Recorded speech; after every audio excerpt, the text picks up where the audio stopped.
a 30-year-old woman that's just chronically depressed and wants to end her life, because those are kind of like different situations there. And I think that's the one that gives me pause is like, you have a human that's like they're, hey, I'm making this decision of my own free will. I don't want to live anymore. But they're like otherwise completely healthy. They have like a mental illness like that. I struggle with that in particular, because I'm like that. I don't know if that is never going to end for you, or if you're going to come out of that in a year or in a couple months. I don't know.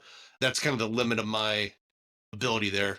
It gets tricky, right? Because you get into the idea that, well, essentially, mostly we value free will. Like it is kind of a traditional value. I think most people value the right of an individual to make decisions about things, right?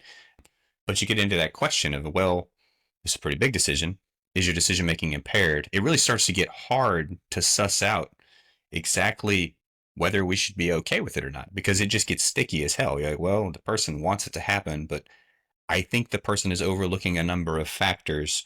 This is a temporary situation. There's treatment you could get that would prevent this.